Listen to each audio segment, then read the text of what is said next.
নবীজি বললেন, আজরাইল কি জন্য আসছে? বলে, হুজুর আল্লাহ পাঠিয়েছেন, আপনার আগে এইরকম কারো হয় নাই, আপনি নবীর পরে কারো হবে না। হুজুর আল্লাহ পাঠিয়েছেন, আপনি অনুমতি দিলে আপনার জান কবজ করব, অনুমতি না দিলে আমি আজরাইল ফিরে চলে যাব। তুমি যাও মিনারা, আজকে থেকে তুমি নবীর মসজিদের মুয়াজ্জিন, তুমি আজান দিবে। চেহারা ছিল না, লেখাপড়া ছিল না বেলালের। হযরত বেলালের আজানের লাহান, আজানের তামাজ্জু এত মজবুত ছিল, আজান দিতে দেরি হতো, আজান দিতে দেরি হতো বেলালের, আজান দিতে দেরি হতো। বেলাল রাদিয়াল্লাহু আনহু সাহাবীরা সারা মসজিদ ভরে যেতে দেরি হতো না, এমন তাওয়াজ্জু ছিল বেলালের আজান। পাগল পারা বেলাল নবী দেখতে দেখতে দেখতে দেখতে আল্লাহর হাবিবের প্রতি এতটাই পাগল পারা হয়ে গেলেন বেলাল, নবীকে না দেখলে বেলালের সহ্য হতো না। আহা, আল্লাহর নবীর ইন্তেকাল হয়ে গেল। জিবরাইল আমিন এসে নবীজির কদমে আসলেন আজরাইল আলাইহিস সালামকে নিয়ে। বাবে জিবরাইল দিয়ে দরজা দিয়ে সালাম দিলেন, নবীজি সালামের জবাব দিলেন। জিবরাইল কি জন্য আসছেন? হুজুর আজরাইলকে নিয়ে আসছি, আল্লাহ পাঠিয়েছে, আজরাইল কথা বলবেন আপনার সঙ্গে। আজরাইল আলাইহিস সালাম সালাম দিলেন। নবীজি বললেন, আজরাইল কি জন্য আসছেন?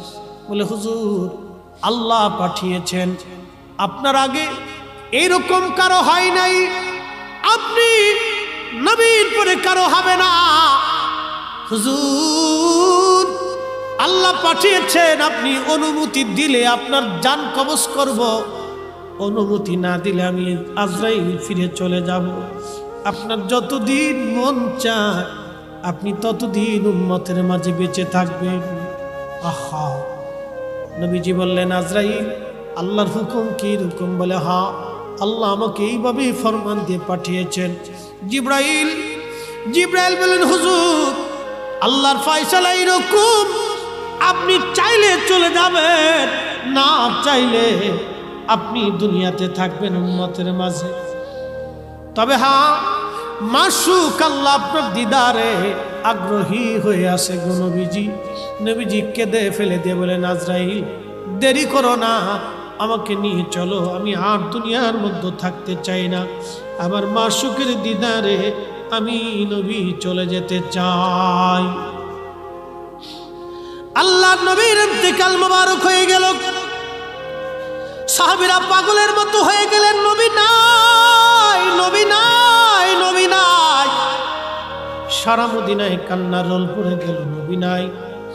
হযরত ওমর পাগলের মতো হয়ে গেলেন, কেউ যদি বলো নবী নাই, আমি ওমর তার গর্দান কেটে ফেলে দিব। পাগলের মতো হয়ে গেলেন সাহাবীরা। আবু বকর থেকে থামাইলেন, প্রত্যেকজন সাহাবী নির্বাক হয়ে গেলেন। আশিক রাসূল হযরত বেলাল পাগল পারা হয়ে গেলেন, নবী নাই, কি করে বরদাস্ত করবেন, কি করে সহ্য করবেন? কিছুদিন পরে হযরত বেলাল ছোট্ট একটা গাঁঠি বেঁধে আবু বকরের সামনে দাঁড়ায় গেলেন। আবু বকর রে, বিদায় দেন, আর মদিনাতে থাকবো না। কি জন্য রে বেলাল, কিসের অভাব? কেউ কি তোকে গালমন্দ করেছে? না কোনো অভাব তোর আছে বল? পয়সার যদি দরকার হয় বাইতুল মাল থেকে তোর জন্য বেতন ধার্য করে দিব। আবু বকর রে, আমার তোর টাকার অভাব মানে আবু বকর, আমার এমন জিনিসের অভাব তুমি কিনে দিতে পারবা, বলো কিসের অভাব? আবু বকর, আজান দিলে নবী আসতো, এখন আজান দিলে নবী নামাজ আসে, বলো তুমি কি আমার নবী এনে দিতে পারবা? বেলাল রে, তুই কি নবীরে ভালোবাসিস? আমি আবু বকর কি ভালোবাসি না? আমার জীবনের সব আমি ভালোবাসতে বাসতে দিয়েছি।